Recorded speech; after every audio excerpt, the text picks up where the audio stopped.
नामांकन दाखिल कर देता है। ये बात जाहिर तौर पर ये सोचने पे मजबूर करती है कि आखिर प्रकाश बजाज के पीछे कौन है, क्यों समाजवादी पार्टी के कुछ विधायक प्रस्तावक के रूप में उनके साथ जुड़े हुए हैं। तो हॉर्स ट्रेडिंग की घटना से इनकार नहीं किया जा सकता। हॉर्स ट्रेडिंग कई तरीके से हो सकती है, दबाव की राजनीति भी हो सकती है, पैसे की भी राजनीति हो सकती है। बिल्कुल। अभिषेक, यहाँ पर सवाल ये भी खड़ा होता है कि आखिर रातों रात ऐसा क्या हो गया कि अचानक विधायक बागी हो गए। आपसे जुड़ेंगे, आपसे सवाल लेंगे। फिलहाल तमाम जानकारी के लिए बहुत बहुत धन्यवाद अभिषेक। वीरेंद्र सिंह हमारे स्टेट हेड इसी खबर पर ज्यादा जानकारी के साथ जुड़ गए हैं। वीरेंद्र जी, यहाँ पर सवाल सबसे बड़ा ये खड़ा होता है कि आखिर रातों रात ऐसा क्या हो गया कि अचानक जो कल तक बीएसपी के सपोर्ट में थे, अचानक उन्होंने अपना समर्थन खींच लिया, यू टर्न ले लिया। क्या लगता है आपको कि इसके पीछे एक रणनीतिक जीत सपा को लगी हाथ? देखिए, निश्चित ही ये अखिलेश यादव का जो रणनीतिक कौशल है, राजनीतिक उनकी जो समझ है, उन्होंने अपनी उस समझ से आज राज्यसभा के चुनाव में भारतीय जनता पार्टी को और बसपा को चारों खाने चित किया है। जब 10 सीटों पर ही चुनाव है और 10 सीटों पर ही नामांकन होगा, 10 ही प्रत्याशी रह जाएंगे, सबका निर्विरोध चुना जाना तय हो जाएगा। बसपा के पास पहले से विधायक टूटे हुए थे उनके, और अगर जो विधायकों ने आज आपत्ति दाखिल कर दी है कि वो प्रस्तावक के तौर पर उनके हस्ताक्षर नहीं है, गलत है, दबाव से कराए गए हैं, तो रिटर्निंग अफसर अब इस पर निर्णय लेंगे।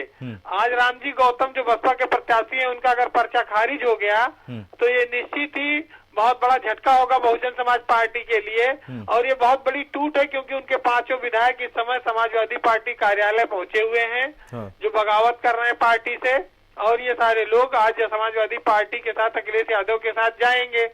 तो अब मायावती के पास समस्या ये है कि अगर पर्चा ना भी खारिज हुआ रामजी गौतम का, तो वो विधायकों का इंतजाम कहाँ से करेंगी? पहले से ही उनके पास विधायक कम थे, अब ये 5 विधायक और छोड़ गए, तो वो आखिर में एक्स्ट्रा विधायकों के लिए बीजेपी पर निर्भर रहेंगी।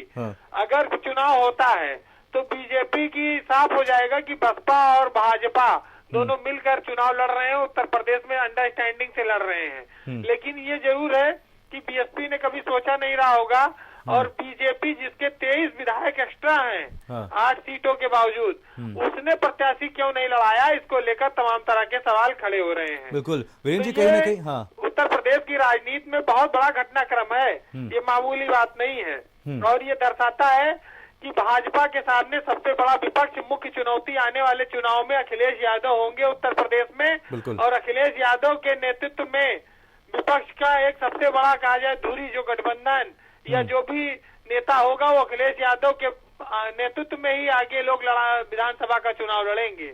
वीरेंद्र जी, कहीं ना कहीं ये बहुत बड़ा झटका है बसपा के लिए। अगर बीजेपी की बात की जाए तो उसको इससे कितना नुकसान या फिर फायदा होगा, क्या लगता है आपको? देखिए, बीएसपी का तो नुकसान हुआ, उनके विधायक टूट गए, बिल्कुल, उनके प्रत्याशी का पर्चा भी हो सकता है खारिज हो जाए, बिल्कुल, उनका प्रत्याशी राज्यसभा भी ना जा पाए, चुनाव न भी लड़ पाए।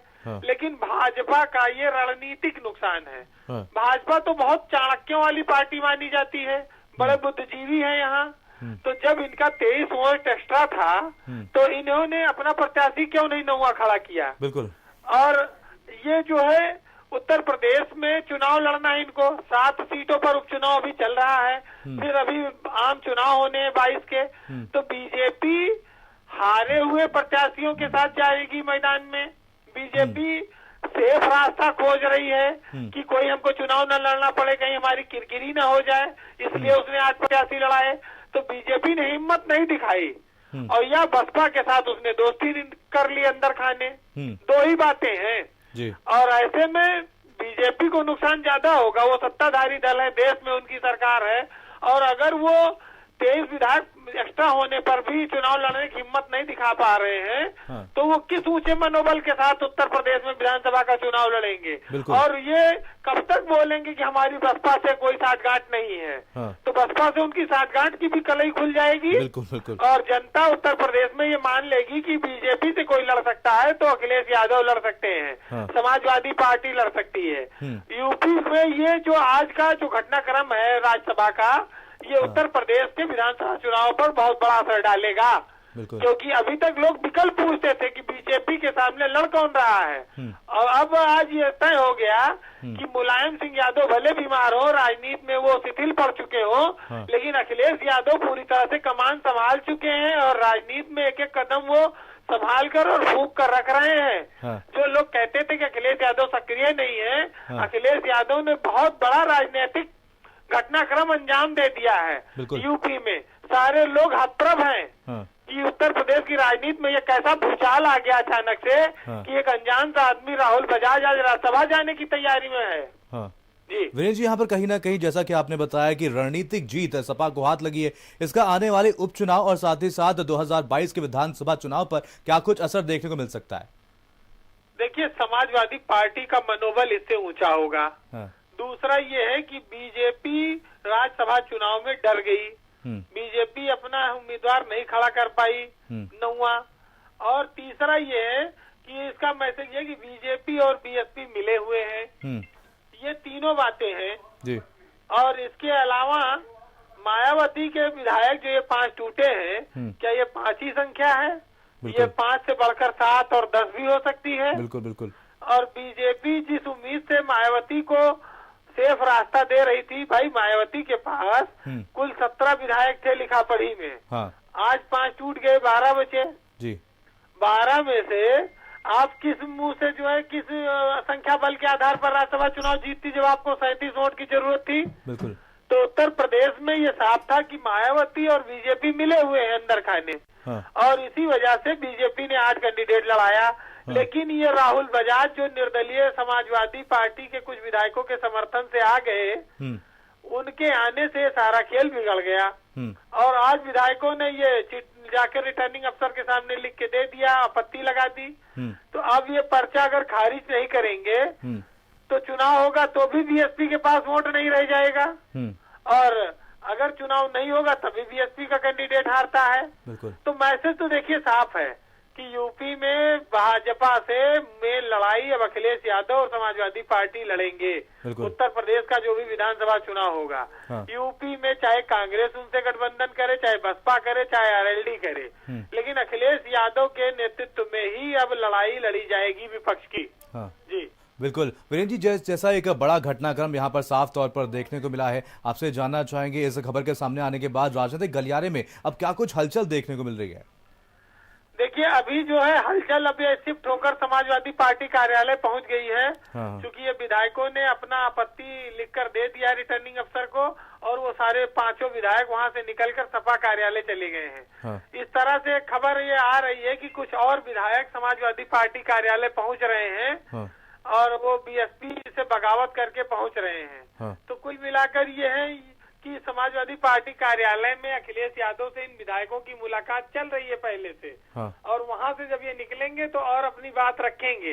लेकिन ये सब तय है कि अब बीजेपी। चलिए, तमाम जानकारी के लिए बहुत बहुत धन्यवाद वीरेंद्र जी।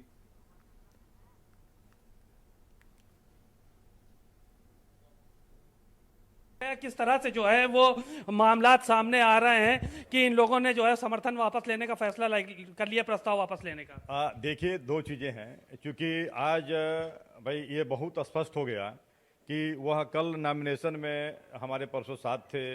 नॉमिनेशन में आप सभी मीडिया बंधुओं ने उनका फोटोग्राफ लिया। वो लोग नॉमिनेशन पर पर्चा जो है हाथ में आरओ के रिसीव कराया, और कौन सी ऐसी उनके पास वो जादू की छड़ी आ गई या कौन दवा ऐसी खा लिए जो कि आज कह रहे हैं कि नहीं, अब इसमें हम अपना वापस ले रहे हैं प्रस्तावक का। तो ये तो स्पष्ट है। ये तो रिटर्निंग अफसर भी समझेंगे या कोई भी जो भी ला के आता होगा सब समझेंगे कि ये कौन इनको गुट्टी पिलाई गई है। ये चूंकि कौन गुट्टी पिलाई गई है, वहाँ पे उद्योगपति जो बजाज हैं उनके नीचे लोग बैठे हुए हैं, सारे जो एमएलए जैसे हैं उनको पूरी तरह से उनकी मुँह मांगी उनको रकम दी जा रही है। हमको लगता है कि समाजवादी पार्टी की तरफ से उनको आज ही विधानसभा की टिकट और मंत्री सारे बनाने का सारा ही हो गया। लेकिन किसके लिए? केवल मात्र एक दलित का बेटा राज्यसभा न जाए, केवल इसके लिए। आज अगर इतना जोर ये लोग लगाते, कोई दूसरा दलित का बेटा अगर भेजते, उसका नॉमिनेशन कराए होते, लेकिन एक दलित को रोकने के लिए किसको कराए हैं? तो बजाज को कराए हैं, जो एक सब लोग जानते हैं कि बड़ा उद्योगपति हैं। अब आप सोच लीजिए कैसी भावना है, किस तरह से लोग मतलब जो लोग आज दलित को लोग जोड़ रहे हैं कि हम दलित को ये फलाना नेता जोड़ लिए, और एक दलित का बेटा अगर राज्यसभा चला जाता, उसके लिए आपने इतनी बड़ी खुराफात। आप 2 मिनट रह गया था नॉमिनेशन करने का, मात्र कल जब 2 मिनट रह गया था तब आपने लिया के चुपके से नॉमिनेशन करा दिया। भाई ये आप लोगों का ये भी तो आरोप है कि 5 करोड़ रुपए की बात कहां से सामने आई है कि 5 करोड़ रुपए अखिलेश यादव ने ऑफर किया था उन लोगों के। नहीं, ये जो बजाज है 5 करोड़ नहीं और अधिक भी हो सकता है। भाई आप तो अब वो विधायक बताएंगे या उनके यहाँ अगर मान लीजिए उनके स्रोतों पे इनकम टैक्स या ईडी या मैंने जो भी एसटीएफ है छापे मारे तो वो सारी बरामद होंगी कि जब इस तरह से लोग इतना बड़ा दुस्साहस उठाए हैं, इतना बड़ा कदम उठाए हैं, तो ऐसे तो उठाए नहीं है। भाई कल तक हमारे साथ थे, घूम रहे थे, और आज आकर के आपने क्या ऐसा हो गया कि आज आकर के आप कह रहे हैं कि नहीं अब हम जो है आरओ से आप कह रहे हैं कि नहीं हमारा वापस ले लीजिए। तो ये तो होता नहीं है। ये तो मैं आज दस्तखत किया हूं, जब आप एक्सेप्ट भी कर रहे हैं वो कि नहीं हमने नॉमिनेशन पे दस्तखत किया है लेकिन अब हम नहीं करेंगे। क्यों करेंगे तो बताएं कि कितना पाए हैं।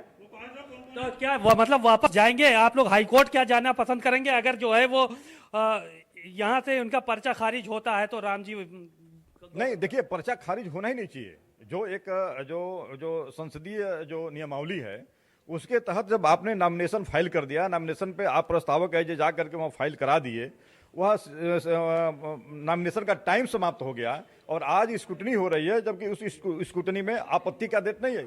आज स्क्रूटनी में भाई जो लोग आपत्ति कौन उठाता है, मान लीजिए जो वहाँ प्रत्याशी हैं या उसके जो एजेंट हैं, न कि उसमें प्रस्तावक अलाउ है। आज तो ये प्रस्तावक अपनी बात भी नहीं रख सकते हैं। जो मतलब इनकी नियमावली है या इलेक्शन कमीशन की जो गाइडलाइंस है उसके हिसाब से तो इनका काम खत्म। ये तभी तक है प्रस्तावक जब तक नॉमिनेशन हो रहा है, तो इसलिए वह बातें खत्म हो गई। लेकिन इनको किसी ने बताया कि चलो दोनों काम हो जाएगा, और बजाज जी अपना रुपया खोल दिए हैं कि हम तो राज्यसभा सीधे चले जाएंगे। ये 4 लोग अगर प्रस्तावक के वापस हो जाएंगे तो हम तो राज्यसभा गए। ये तो इस वजह से मैंने अपना पूरा बोरा खोले हैं। लेकिन उनको भी जब रात में जब सोएंगे, अभी जब इस आरओ का जब आ जाएगा रिजल्ट कि नहीं ये नॉमिनेशन खारिज नहीं हुआ, तो फिर बजाज जी को भी नींद की गोली खा के सोना पड़ेगा। गद्दारी का आरोप लगा रहे थे उनके ऊपर कि ये गद्दार है ये लोग, और क्या इन लोगों पे कार्रवाई अब होगी फिर आने वाले समय में अगर इस तरह से प्रस्ताव वापस लिया? आप बताइए अब इसको क्या हम संज्ञा कह लें। भाई 2 चीजें हैं। भाई हमें कल किस पार्टी में रहना है ये कल डिपेंड करेगा। वो कल जाते, आज वह एमएलए बहुजन समाज पार्टी महंत सुश्री मायावती जी के आशीर्वाद से एमएलए बने हैं, तो इतनी तो नैतिकता होनी चाहिए कि हम उनके एमएलए हैं तो कम से कम जिसने हमको एमएलए बनाया हम उसके साथ विश्वासघात ना करें। ये होना चाहिए। भाई कल आप ठीक है चुनाव लड़ना है कि आप किसी पार्टी में आप स्वतंत्र हैं, आप अगला नॉमिनेशन जाके दूसरी पार्टी से करो, आप चुनाव लड़ो, कोई इशू नहीं है। लेकिन आज आप एमएलए बसपा के होकर के और आप इस तरह से बगावत, इस तरह से आप कर रहे हो, तो क्या ये समाज उस क्षेत्र में कैसे जाएंगे? उनको लोग क्या कहेंगे? ये सब लोग नहीं जान रहे हैं कि केवल एक दलित को रोकने के लिए इतना बड़ा षड्यंत्र है। ये केवल सब लोग समझ रहे हैं कि केवल एक दलित का बेटा न जाए। रामजी गौतम कौन है? उद्योगपति हैं।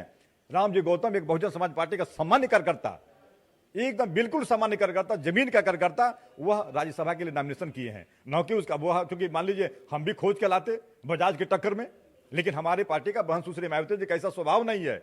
वो जब भी राज्यसभा या विधान परिषद भेजती हैं एकदम पार्टी के वर्कर को भेजती हैं। बजाज को लेकर भी आरोप लगा रहा है कि उनका पर्चा भी सही नहीं भरा है। एक सदस्य, आप ही लोगों का कहना है कि एक सदस्य जो प्रस्तावक है वो सदस्य है ही नहीं विधानसभा का, उसने जो है वो प्रस्ताव किया है। बिल्कुल ये बात अभी हमारे जो मतलब काउंटिंग हमारे जो एजेंट हैं, जो माननीय सतीश मिश्रा जी हैं, लालजी वर्मा जी हैं, इस बात के लिए बैठे हैं। अभी बजाज जी का अभी स्क्रूटनी नहीं हो रहा है, उनका अभी जैसे उनकी स्क्रूटनी होगा उनके सारे तथ्य हमारे पास हैं। आरओ को पूरी एक एक चीज रखा जाएगा, उनके पास आएगा। अब मुझे लगता है कि जो हमारा आज वो मतलब निरस्त कराने के लगे हैं, हो सकता है बजाज जी का ही निरस्त हो जाए। अब तो मैं ये कहूँगा कि जो पैसा ये सब पाए हैं ये कहीं इधर उधर न भेजवा दें, फिर बजाज को वापस भी नहीं मिलेगा। फिर बजाज जी को फिर वो बड़ी पावर की नीति की गोली लेके खा के सोना पड़ेगा। ठीक है, बातचीत के लिए शुक्रिया। चलिए इसी खबर पर और ज्यादा जानकारी के साथ संजय सिंह चौहान हमारे साथ, हमारे संवाददाता सपा कार्यालय से लाइव जुड़ गए। संजय, वहां पर क्या कुछ देखने को मिल रहा है? खबर ये थी कि 5 जो बीएसपी के विधायक है, बागी विधायक है, वो सपा कार्यालय मुलाकात करने के लिए गए हुए थे।